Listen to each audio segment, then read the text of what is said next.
Father in heaven, Lord, we thank you so much for blessing us, Lord, on this high Sabbath, Lord, to be here, to hear these wonderful truths taught to us, Lord, and to experience, Lord, what fellowship would be like for eternity. Lord, we thank you for binding us together at this time. And Lord, I'd like to ask a special blessing for Brother Theodore and Brother Parminder as they stand before your people to share with us, Lord, the beautiful words of life, Lord, that is enriching our souls and giving us a trust in you, Lord, a newfound love for you, Lord, that we have yet to experience. And we thank you for this. This has been the hope of our life, Lord. So we ask a special blessing upon them and your people as we receive these words. We thank you, Lord. We ask these blessings in Jesus' name. Amen. So we've been developing the line of the 144,000.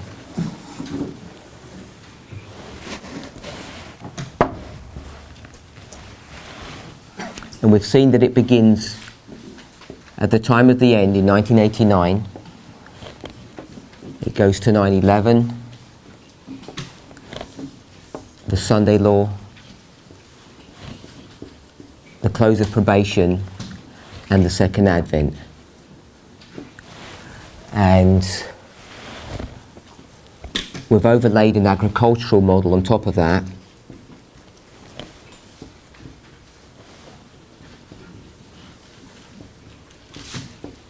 The ploughing, the form rain lattering, and the harvest, or what we sometimes call the binding off.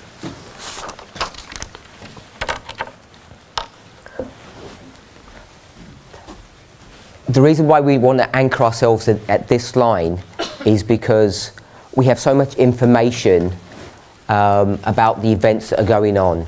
When I say so much information, I mean particularly about these three waymarks. I've already explained not the detailed process of how it was done, but the logic behind how we have got 1989 and 9/11. 1989 is relatively straightforward because we can go to Daniel 11 verse 40 to develop that line. 9/11, it's a little bit harder,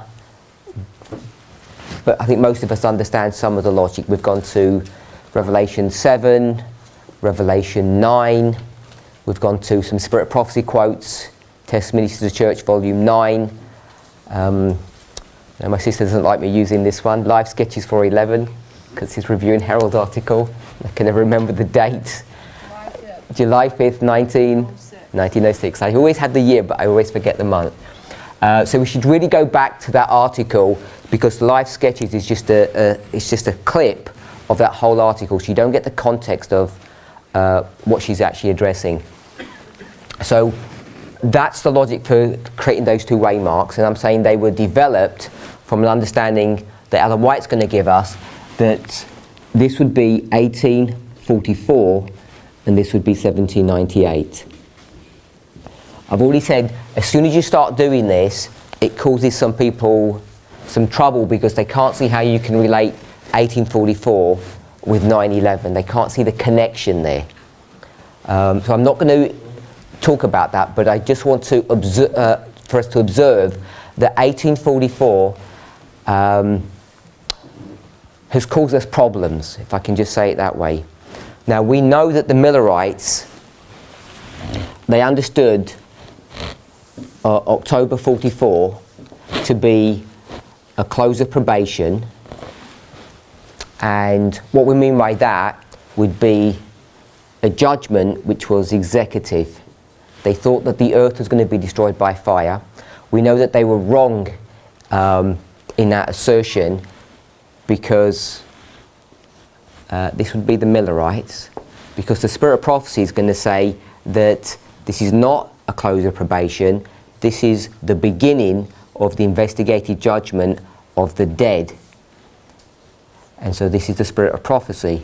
So the question is, how do we address that problem? That the Millerites are teaching us one thing and Ellen White's teaching us another. And if you're a normal Adventist, you'd obviously ignore all of that because it's uninspired, and you'd go with Ellen White, and you'd blindside yourself in having the ability to go to the end of the world and making any kind of sensible application. So I've explained some of the logic.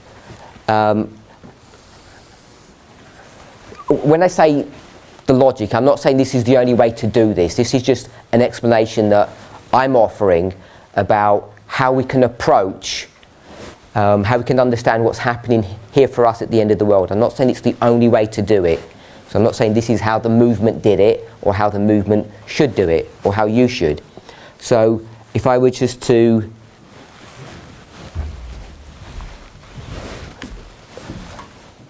draw this structure like this, I think most of you are going to be familiar with this now. If I just did this picture work, and I gave, I'm not sure if I gave all three, but often I would. We can go to a model of rain to do this. We could go to the line of Christ and our line, and we can see how Ellen White's going to talk about the former and latter rain. We can do this with the second angel. And if we're going to do it with the second angel, we can then go to the Millerite line and our line. So I've given you two testimonies how to use that. And the reason why I think it's useful to do that, or helpful, is because all of this is, this structure is created through Spirit of Prophecy quotes. It's not something that we have to make application about. So we're going to an original quote with its original intent and context. And if you can start a study that way, I think it's much more helpful. You're less prone to make mistakes when you do make an application. So I've discussed that. One thing that I want us to always remember is that any prophet, a modern day prophet, and what I mean by modern day, I mean who's living in the present. And so that could be Paul, Ellen White, Peter, it could be anyone, Jeremiah. These prophets are always going to go back to a reference point, and they're going to pick up that reference point, which is a historical phenomena, an event, and they're going to take that and they're going to make an application of that in their own history. So I think we're all familiar with prophets having the authority to do that. The difficulty comes is because we, as God's people, are unwilling to self-identify with this role of being a prophet. We seem fairly comfortable with a priest, and I've discussed that when we go to Isaiah 28, verse 7, that it says, whatever's gone wrong in Jerusalem, the priests and the prophets are to blame. And if you go through the following verses, essentially what's going to happen is God's going to raise up people to take over from the work of these drunk prophets and drunk priests. So this idea of priests and prophets is not new. It's just that, as I say, we're okay with the idea of priests because we kind of like talking about priests as being teachers, which was their primary role, but it wasn't their only role. They were to act as intercessors or mediators between two parties. They were to make judgment. As soon as you start talking about that kind of, you start having that kind of thinking, people get really nervous about the implications of what that means. So we have a really light touch about the symbol of what it means to be a priest. When it comes to a prophet, we've gone the other way.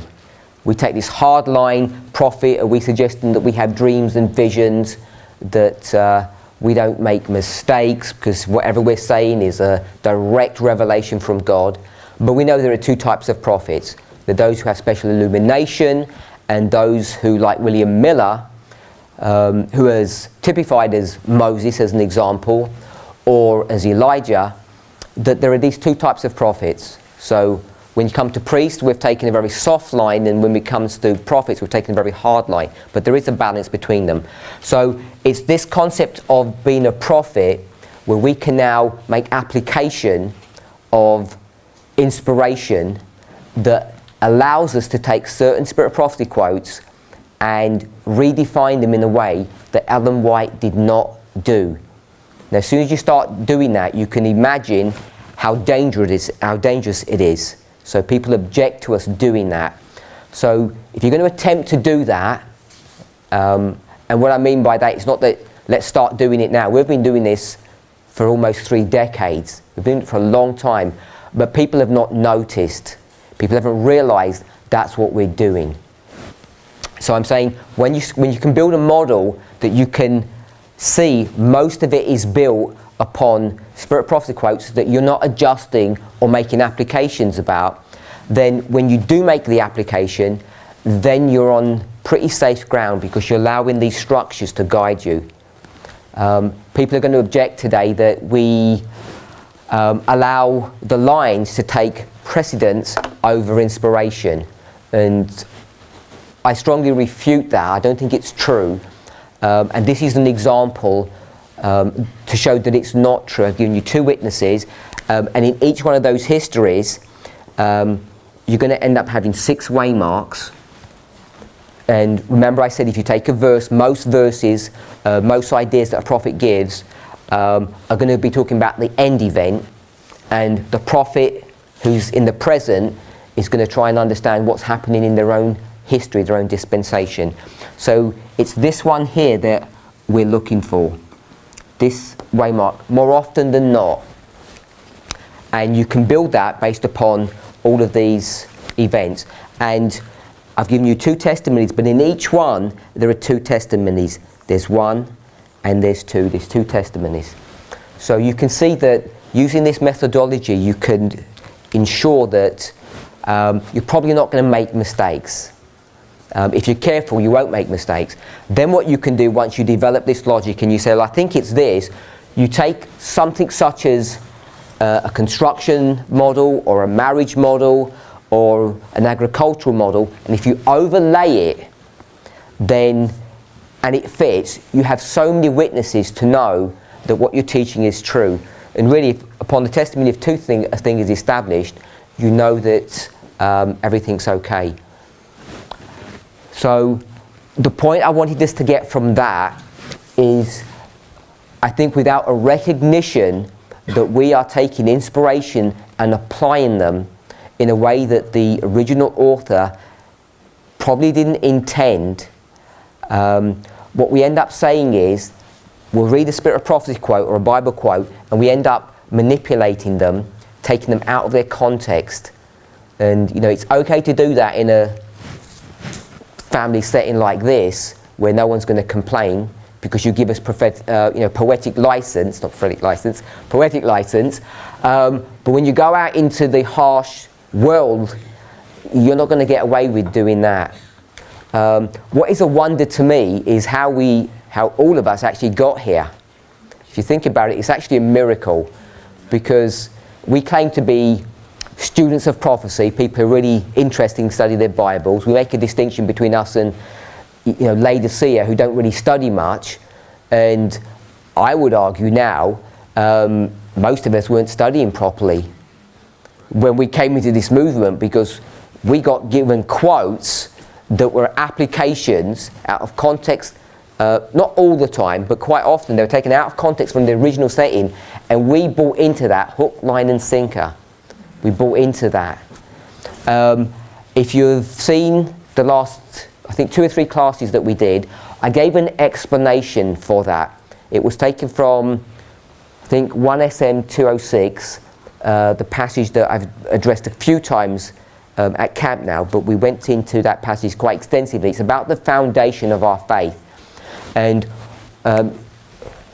just to say in a very simple fashion, what I did was to take 2 dates, 1844 and 1850, and I said this was the foundations of the Adventist Church. This is not negating, because there are plenty of Spirit Prophecy quotes that show that the history from 1798 to 1844 is also the foundation of our faith. I'm not negating that whatsoever. I'm also not negating the fact that if they were the foundations, then we can understand this to be the pillars. The 2 pillars would be the Sabbath and the sanctuary. It doesn't do away with any of that.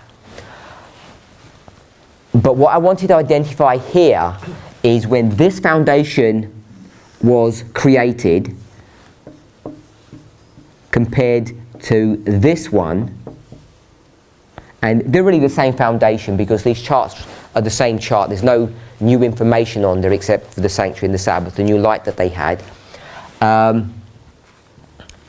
The fundamental difference between this history and this one is this history has some additional support, and it's by prophets. So there's inspiration that's going to be used here to construct this foundation in a way that it wasn't in this history. They didn't really have prophets taking a role. I know William Foy is in there, and Hayes and Foss are in that history, but they don't really participate in the establishment of that foundation. They make some comments. I don't think people even really fully understand what they're saying. Foy's document or his vision is actually, I think, put into print in 45. It's actually after this history anyway. So I'm not sure how much they're aware of what he's saying. We do know that the Millerites had access to his visions. I believe Ellen White actually went to one of his meetings, at least one, maybe more. So I'm saying this one is directed by inspiration. It begins here in 1844 with Edson, and then it goes to Ellen White. And if you watch those classes based upon the document that we were reading, there's an interesting phenomenon that's happening here. Ellen White says that she doesn't understand Scripture. She actually doesn't even understand what those verses mean. All she's doing is getting direct revelation from God, and when these people are struggling to know what's true, she just says, we've got 3 different views, and the correct view is this one. That's the correct interpretation of this verse. It doesn't say that in this passage, and I'm not sure that we can delve into that history to make that point, but that's what I'm suggesting. It's not like you have 5 opinions and they're all wrong and Ellen White has a 6th one that's correct. I think amongst them, someone there is having the right understanding, and Ellen White's going to pick the right one. I'm not saying I can prove that, but what we can prove is that Ellen White doesn't understand what inspiration really is, but she's going to go to inspiration, and she's going to tell you what that inspiration means, if we're okay with that logic. And what I then did was I made an application here that this is 9/11, remember 9/11 here, and I'm saying this is 2014. This is the history when the foundations are laid. I'm not addressing the discrepancy or the dichotomy between 2001 and 2004. I'm not trying to make that point here. But if the foundations are being laid over this history, here we're really not using methodology in the sense that people come together without any assistance and they just try to understand what the Bible's teaching. So I'm saying since 2014,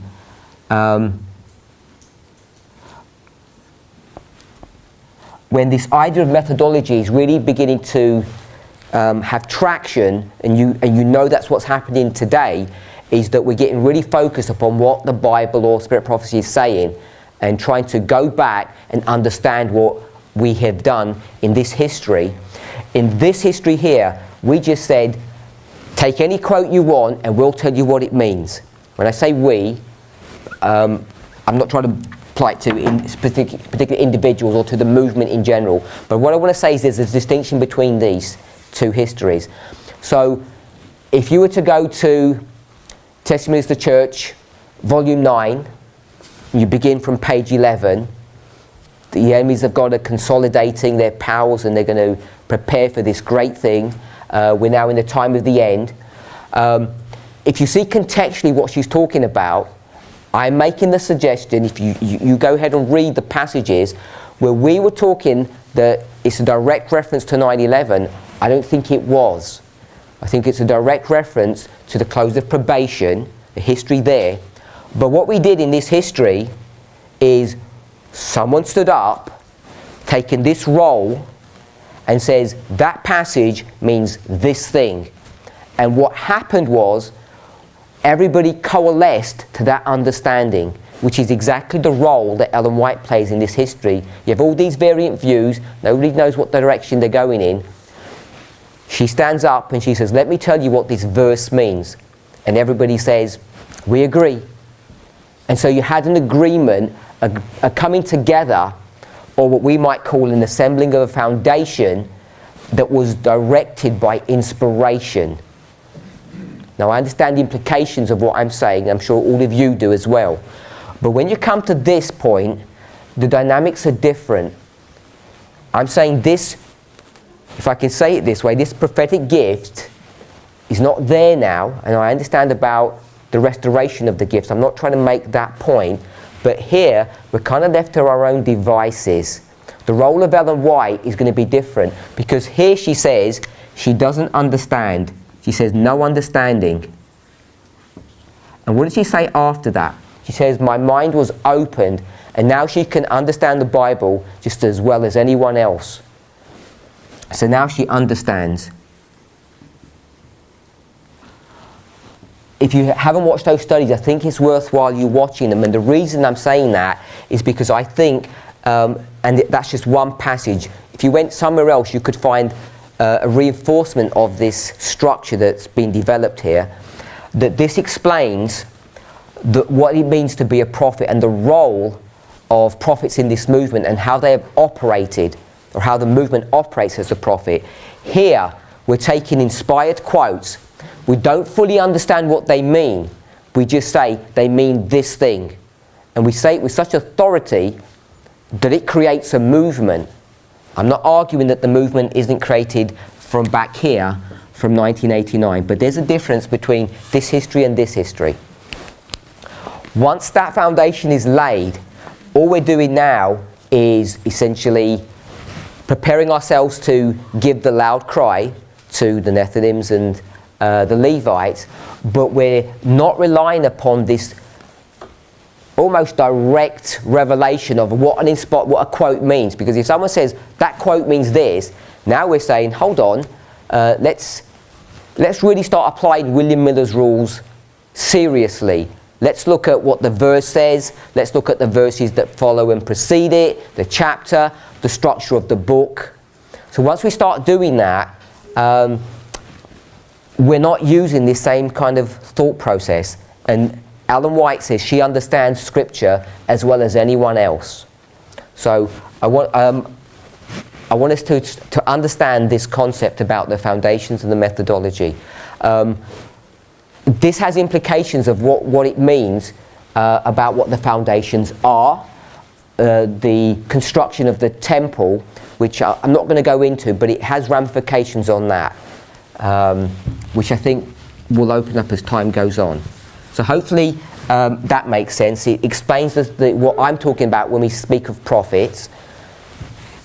And I've discussed about this methodology of how we can anchor ourselves in spirit of prophecy without making applications, so that we can be safe to make applications. Before, when we did that, I don't know how to say it. Maybe we were... Anyway, we did it before, but I'm saying we're doing it differently now. So this idea here, that the Millerites are saying one thing and Spirit of Prophecy is saying another thing, we have to recognize that someone is making applications. I've already alluded to the fact that many of the mistakes or outright error that the Millerites were teaching actually begins to have ramifications in our history. If you've seen a presentation, I've said this so many times, and I used to say this just as an observation. Maybe some would see it as a criticism of the Millerites. But I just want to make this point. When we mark April the 19th, 1844, as the first day of the first month, we're actually incorrect in doing that. I don't know if we all realise, because it actually should be April the 18th.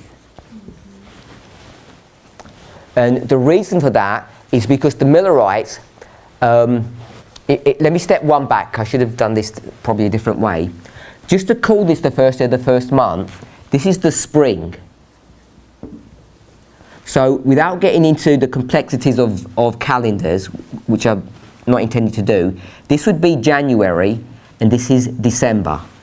This is how we do a year. And the Hebrews would do spring to spring. I think we're all familiar with that. Regardless of the month or how it works, or if we've got 13 months, it's spring to spring, and I'd say winter to winter. So I think all of us are familiar at that simple level that there's a difference. So you see the Millerites already thinking like the Hebrews or the Jews, and they have to then begin to take a Jewish mindset and bring it into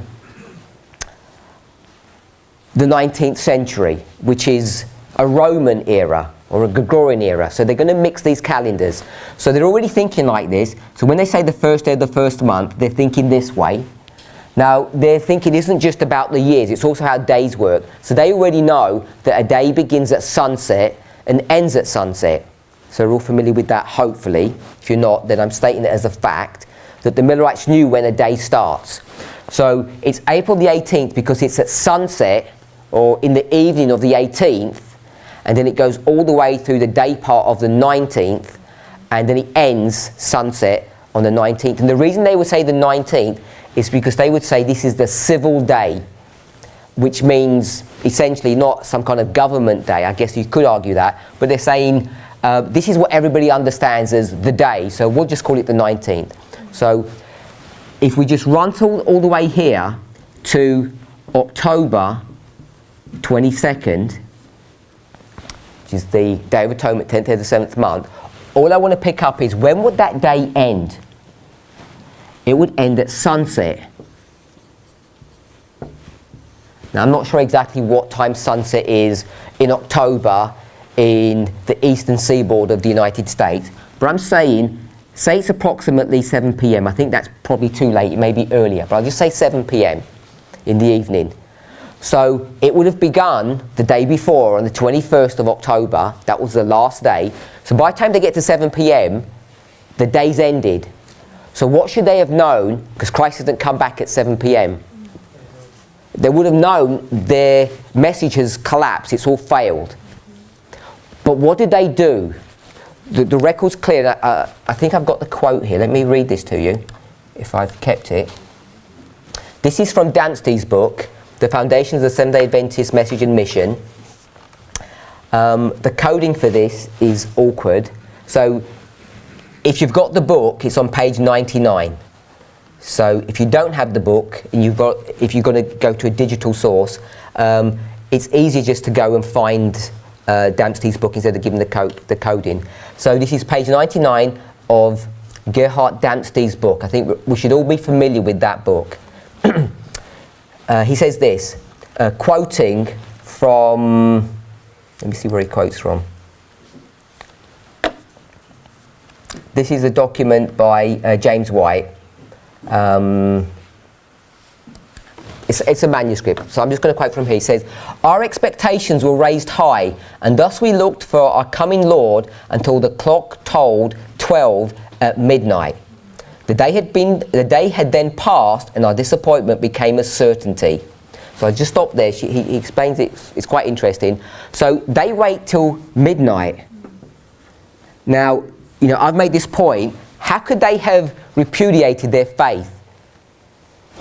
By the time you get to 8 p.m, they already know it's a failed project. But what they do is they switch back to a Roman calendar.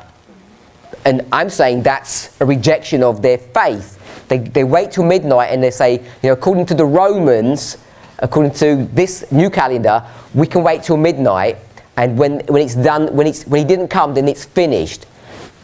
But they should have finished the work here at 7 p.m. So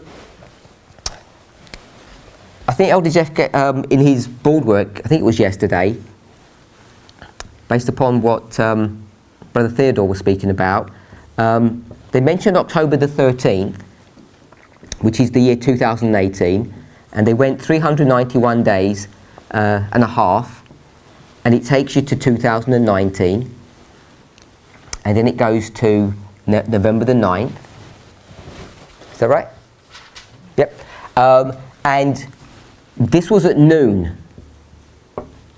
So if you just went noon to noon, it would be 391 days. It would take you to November the 9th. But because there's this half day in here, it goes to midnight. Now, people are asking, hold on, we thought that was close of probation, not midnight. It starts at the midnight at the commencement. So 391 days only brings you to the 8th. You need that half day to get to the 9th. Oh, okay, so that's midnight Commencement. on the 8th, which commences the day of November the 9th. Yeah, because midnight always starts the day, not ends it. So here's midnight to midnight, and we're marking this point, and this is the 9th of November. So people are asking, I thought that wasn't midnight, I thought it was close of probation. We're saying that it is close of probation, but I just want to identify that midnight is being marked here just at that simple level that the Millerites had marked to midnight for their close of probation, which it was not. It wasn't a close of probation, and it shouldn't have been midnight. And we're saying it is a close of probation, and it is midnight. And we're picking up all these characteristics from the Millerites. This is just another example of that.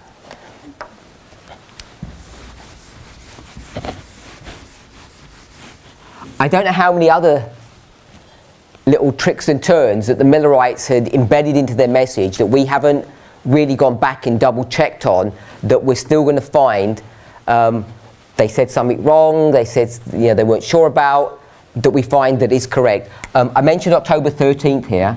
It's already in your notes that they'd already marked October 13th. We've already discussed that. When you start going back to some other dates which nobody's really looked at, maybe we're going to find some things that have an application in their line which weren't correct that are going to be correct in ours.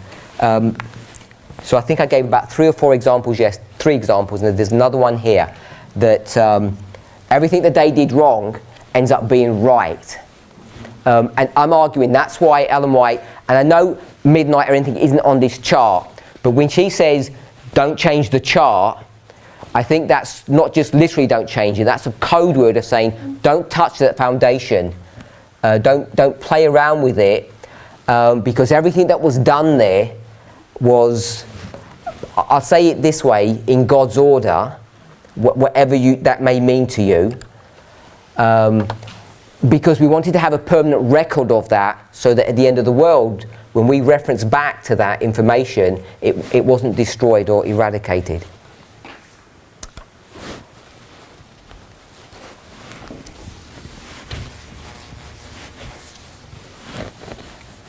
So I indicated yesterday we can take Matthew 13 and call this the world, and you have the wheat and tares,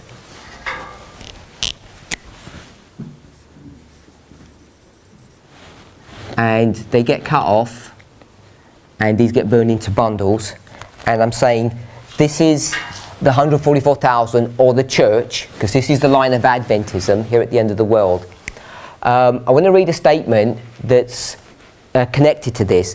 Now, when you start getting 2 different models and overlaying them, you have to be careful how you do that, because you can get tripped up if you're not careful. So it's never that wise an idea to mix 2 models together. But that's what I'm going to do. This is taken from The Great Controversy, page 608, paragraph 2. Great Controversy, 608, paragraph 2. This is chapter 38, the final warning. So chapter 38, the final warning, where would that go on this line? It would go here. This would be chapter 38. If you're going to go, this would be the Great Controversy. If you're going to go to early writings, this would be 277. Which would be called the Loud Cry. It's the same history. You can overlay those 2 chapters.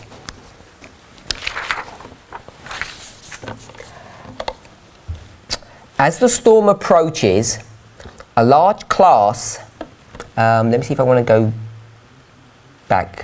No, it's fine.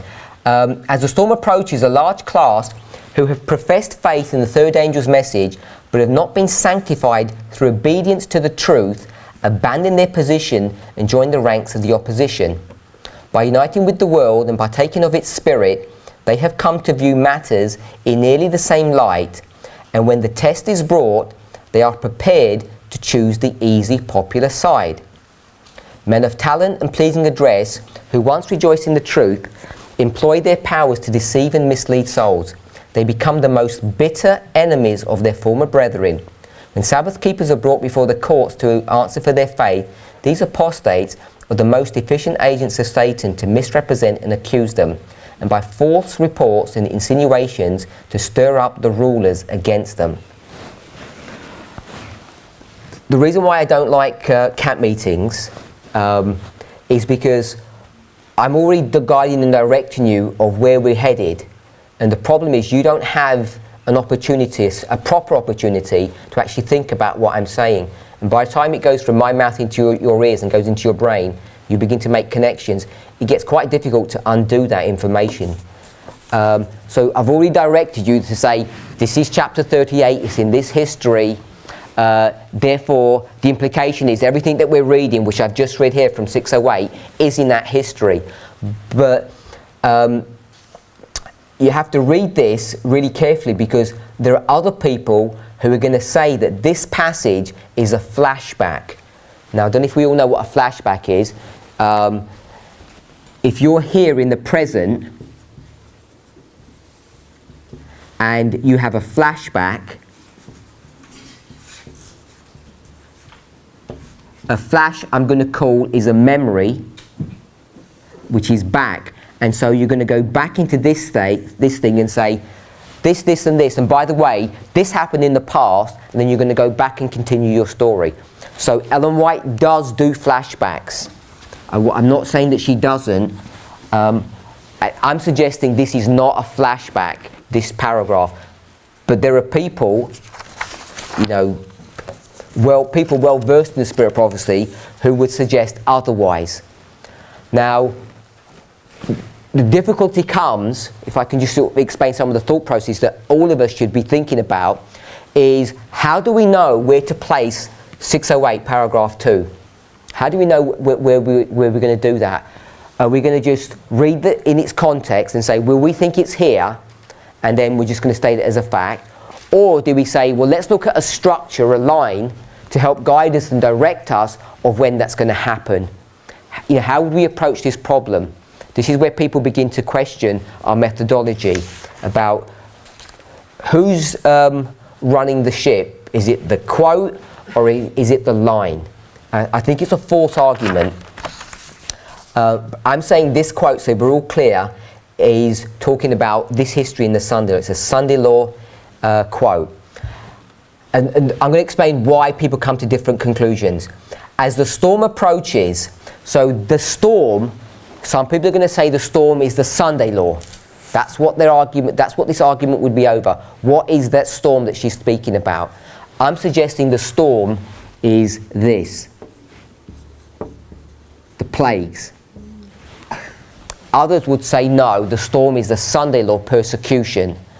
And therefore you're in this history that precedes the Sunday Law. Just want us to be clear about that, because maybe you haven't noticed it. As the storm approaches, a large class who have professed faith in the third angel's message but have not been sanctified through obedience to the truth abandon their position and join the ranks of the opposition.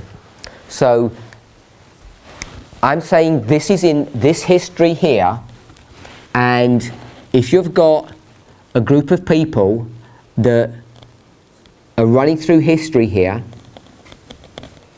and this group of people is the church, then you're going to have people begin to peel off. They're abandoning their position as the storm approaches. The abandonment begins here at the Sunday Law when they begin to see what the implications of what they've been teaching is going to be as the storm comes. And then the group that goes all the way through, we mark as 144,000. So I'm saying, my understanding is that's what this is teaching. Other people have a different opinion. So the abandonment of the third angel happens in this history. And they join the ranks of the opposition. So these people who are leaving are going to join this group here, the tares, which I'll just call Babylon.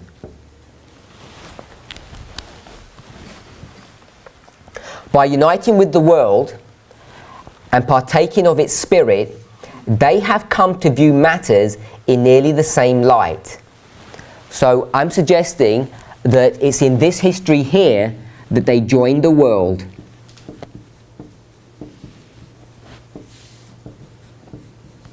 And they joined the world not physically, but in their mind, in their thinking. They had become joined to the world. I'll read that again. By uniting with the world and partaking of its spirit, they had come to view matters in nearly the same light. And when the test is brought, they are prepared to choose the easy and popular side. And I'm saying that is the test.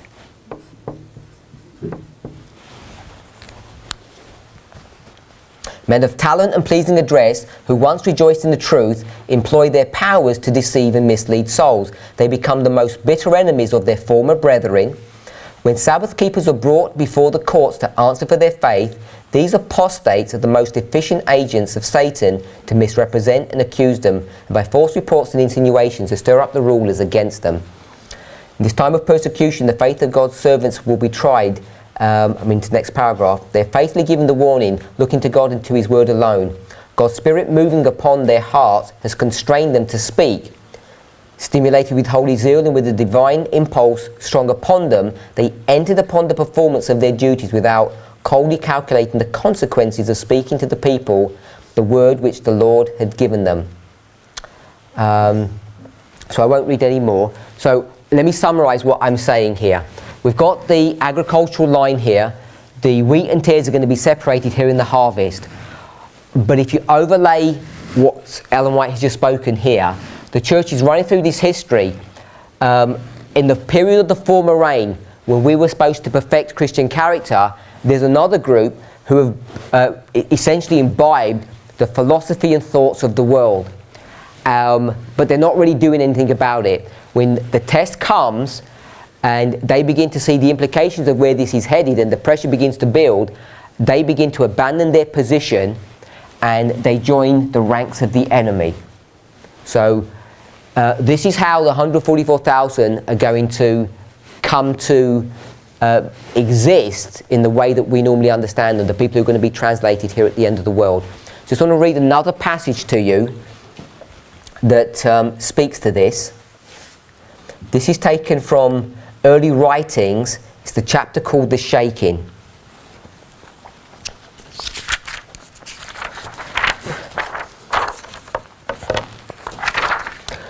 Before we read that, you don't have notes for this. This is taken from chapter 12 from Last Day Events. I gave you notes for chapter 13, if you recall. This is the chapter before, chapter 12. It's called The Shaking. I'm just going to give you the subject titles, and I'm just going to read some small snippets. Remember, it's a compilation, so they've drawn many Spirit Prophecy quotes, and all of this is talking about the shaking. I'm not suggesting they've got everything right about the placement of the shaking. I'll read the subtitles. The chaff separated from the wheat.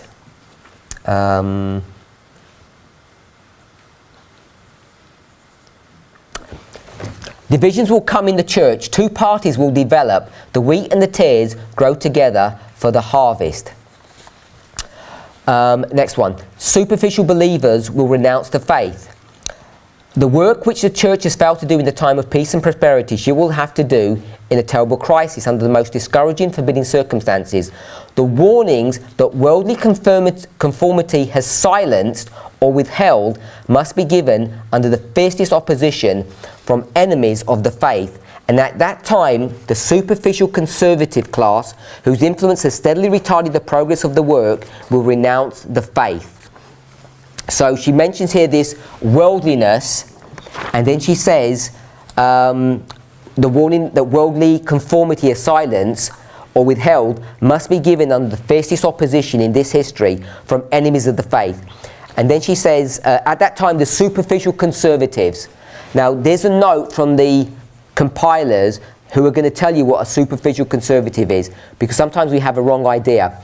Ellen White is not here distinguishing the theological conservatives from their liberal counterparts. So this is not the conservatives and the liberals that are going to separate here. That's not the point that she's making. She's describing those who put worldly conformity first and God's cause second. So it's not an indication of how conservative or liberal you are in your eating or your dressing. It's talking about those who put God's word first, as opposed to those who put the world first. And that's where this is happening here. The distinction is being made in this history, and this is where it gets demonstrated who is who. The straight testimony produces a shaking. I'm not going to read the quote for that, I'm just giving you the title. It says, rejection of the testimonies results in apostasy. Defections among church leaders. Many will show that they are not one with Christ, that they are not dead to the world, that they may live with him. And frequent will be the apostasies of men who have occupied responsible positions. This is showing you, it's in this history here, that things in the church are being created, an environment to allow this to happen. Unsanctified ministers will be weeded out. The church may appear as about to fall. This is an interesting one. The shaking of God blows away multitudes like dry leaves. Chaff like a cloud will be borne away on the wind, even from places where we see only floors of rich wheat. So this is talking about this history, and this is where the church appears to fall, and it doesn't fall. The reason it appears to fall is because all these people are leaving, and it doesn't look like there's anyone left. Soon, God's people will be tested by fiery trials, and the great proportion of those who now appear to be genuine and true will prove to be base metal. And if you see the context of this, I'm suggesting this is the Sunday law. So I want to go back to this early writings passage. This is 271, paragraph 2. 271, paragraph 2.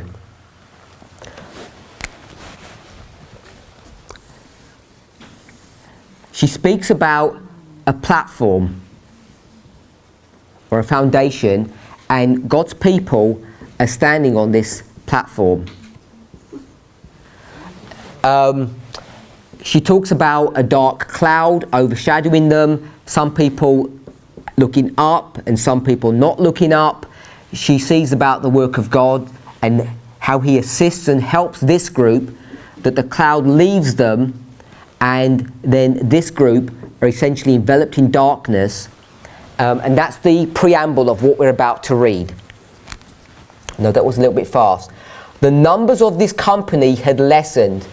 The company that she's referring to is this company that are on this platform. Some had been shaken out and left by the way. The careless and indifferent who did not join with those who prized victory and salvation enough to perseveringly plead and agonize for it did not obtain it. So I'm reading from paragraph 1. And they were left behind in darkness, and their places were immediately filled with others taking hold of the truth and coming into the ranks. Evil angels still pressed around them but could have no power over them. So this is the same history here. This is when people from God's church leave the church, they go into the ranks of the enemy, and immediately their places are taken up by those who join the church. I think she says things like, company after company leave, and tribe after tribe come and join and pick up the banner that had been left by those who had walked away. I hope we're all familiar with that model. So you know that I'm saying this is not an application, this is primary source material about the Sunday law history. We can then make application for other dispensations, maybe even for the priest, but this is the primary reference that she's speaking about. It's this history here. That's what I'm suggesting. Paragraph 2. I heard those clothed with the armour speak forth the truth with great power, It had effect. Many had been bound, some wives by their husbands, and some children by their parents. The honest who had been prevented from hearing the truth now eagerly laid hold upon it. All fear of their relatives was gone, and the truth alone was exalted to them. They had been hungry and thirsting for truth. It was dearer and more precious than life. I asked what had made this great change. An angel answered, it is the latter rain, the refreshing from the presence of the Lord, the loud cry of the third angel. So this is teaching us a few things. This is the loud cry when this happens. The loud cry or the latter rain is spilling over onto the recipients who were in Babylon, which I'm going to call Edom, Moab and Ammon in this history. So they're receiving some benefit of this latter rain, and the benefit is that now what's going to happen to them? They're going to be made free. We read that in Daniel 11 verse 41. We spoke about that. It says here they were held captive by relatives and friends or social ties. That bondage is taken away at the loud cry, which gives them the ability to go from this group and join the ranks of God's church. I just want to add this one point. You know, perhaps people in this movement, you've got some family ties, you've got some things going on in your family that you're not able to do what you want to do, some restrictions. And often we talk about, in this history, those family ties are going to be broken and you're going to be free to do what you want. If you take this primary reference, the people who are freed are the people that are receiving the loud cry, not the people who are giving the loud cry. All of us fit into that second category. We fit into the category of this group who are giving the cry. Therefore, you can't use the argument that you're in some kind of bondage in your family relationship with your spouse, and sometime or another you're going to be freed from that bondage in this history here, so you're free to give the third angel's message. You might make an application for that. It may give you some kind of comfort to do that, but if you're going to take that idea from a Spirit of Prophecy quote, I just want us to see that it's only the people here, in this context, Edom, Moab and Ammon, verse 41, that are going to be freed from those social constraints. And we've taught this from the very beginning, because it says in verse 41, many shall be overthrown. The many that are overthrown is this arrows here. But some shall escape. Edom, Moab and Ammon, they're the people who are in these social restraints. It's not us, because we're all free. So whatever your personal lives are, if you're thinking that you've got some social constraints with friends, church relationships, that you're hoping at some time you're going to be freed from them, that you can actually participate in this movement correctly, I'm suggesting that you're approaching the problem in an incorrect fashion. That work of freedom should have happened a long time ago, because if it's happening here, you've gone down the wrong track, because this is where it should have been sorted out. This worldliness, this attachment to social relationships should have been dealt with in this history and if you're going to make this, if I quickly make an application, if this was 2014, it should have been done here. It's a bit late to do that if you're in the movement now. I do recognise that at least half, if not more, of the people in this room came into the movement in this history from 2014 onward. So if you're saying, well, I had some social restrictions and I've broken away from that and here I am, it's because you're typifying this group here. Typifying isn't a good word to use in a reform line like this, but you're exemplified or exampled. I'm just going to use the word typified, it's the easiest one without explaining it. That you're represented by this group here, that you've come out of this bondage. So I'm hoping that I've overlaid those two lines and it's reasonably clear of how you even get the 144,000. One thing that I want us to see when we do this is that this idea that Adventism has seeing its last day here at the close of probation, has some truth to it. There is a close of probation here, but it may not be what you think. That's a point that shows you what's happening here. I'm over time. Let's pray. Heavenly Father, we give you praise and thanks for your goodness as we contemplate the reform lines, and more than that, Father, as we see history, prophecy being fulfilled at this very moment, as we separate now and we consider the solemnity of this day, what it means to us, especially for those brothers and sisters who are about to be baptized. May this be a glorious day, not only in our own lives, but also in the great controversy. Lord, as we look back upon this time, surely we'll see that prophecy too was being fulfilled at this very event, at this very camp meeting. We ask and pray for a blessing now in Jesus' name. Amen.